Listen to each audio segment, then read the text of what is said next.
We're in beautiful Avalon, Santa Catalina. It's a gorgeous day today. I want to give you a tip that I learned for taking care of my outboard motor. I have a 9.8 Tohatsu 4-stroke outboard motor, and I've had a couple of outboard motors over the years for my dinghies, and I found that the carburetor gets varnish in it and clogs up the jets very easily if it just sits for a short period of time.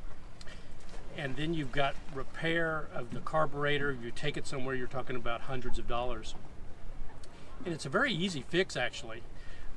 This is a 4-stroke, and I will say that with 2 strokes, you know, a 2-stroke is you have a mixture of oil and gasoline together. That's how you get the lubrication for the 2-stroke outboard. And some people say that you should not run the engine out until it runs out of fuel on a 2-stroke, because you're missing that lubrication in the final revs. And I'm not going to speak to that debate, and you'll see a lot of that online. But definitely on this 4-stroke, it's a very easy thing. I have not had this problem in terms of the varnish for the carburetor for a couple of years now by doing this.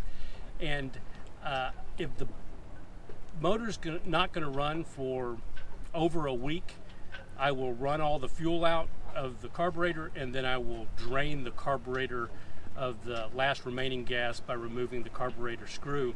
And of course, there's a lot of things that you need to do to winterize a motor, particularly where it's cold, and certainly running fresh water through an outboard motor, if it's going to sit for a while after it's been in the ocean, is a good idea as well.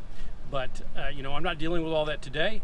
I just want to give you a quick, easy tip that I think will help you avoid that varnishing of the carburetor, the clogging of the jets, and the expense of hundreds of dollars to get the carburetor cleaned up so it'll run again.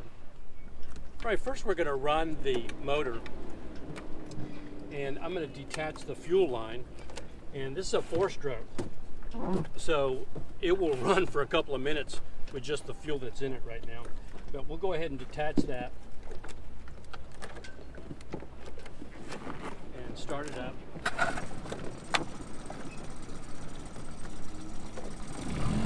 We won't make you wait until all the fuel's out of this, so we'll come back after the fuel's run out. But that's the idea.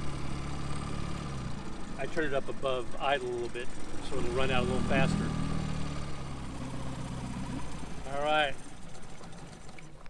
You wouldn't believe how long that takes. It's amazing how efficient 4-stroke is.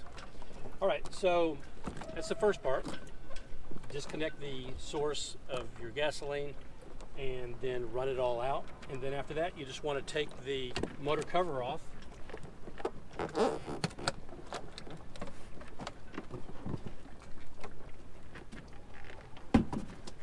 And then I tilt it up.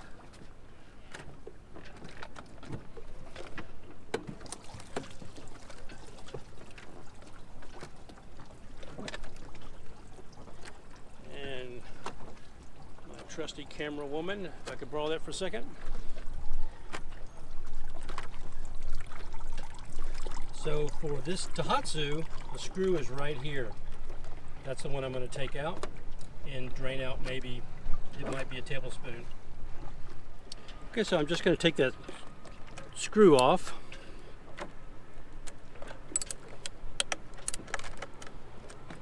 And the biggest thing is not to lose it in the ocean. And my fat fingers do not like to get in there hardly. Now, before I get it off any further, I'm going to put some paper towel down there. You don't need very much because it's not a lot of fuel, but just to catch the little bit of fuel that's going to come out.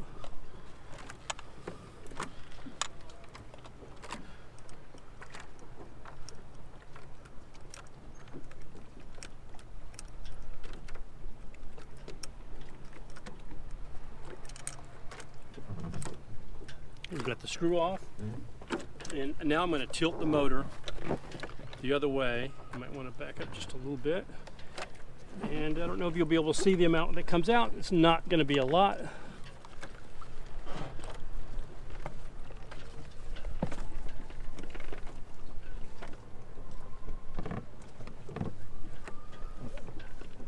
And then I'll let it sit there for a couple of minutes for for all of it to come out. I can't imagine it's much more than a tablespoon of fuel. Okay, so it's drained for a couple of minutes, and then I'm just gonna pull that paper towel out, and you can barely feel any fuel in it. I'm gonna tilt it back so I can get the drain screw back in more easily and get that threaded, hand threaded first with my fat fingers as we're rocking around. Okay, finally.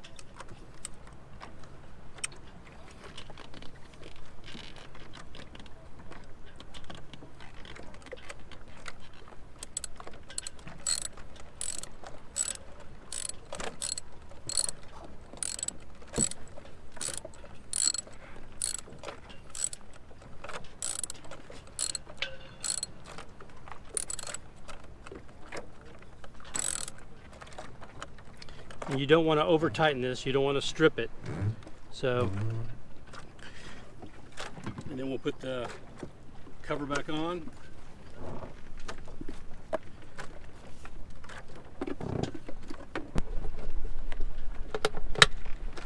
And then we're ready to go. It's that easy. So I hope it works for you the way it's worked for me. My experience has been that by doing this, I've avoided expensive carburetor repairs and a lot of frustration when your outboard won't start. So if the video helped you, if you liked it, please give it a like and please subscribe. So from beautiful Avalon, Santa Catalina, we'll see you next time. Thank you. Bye-bye.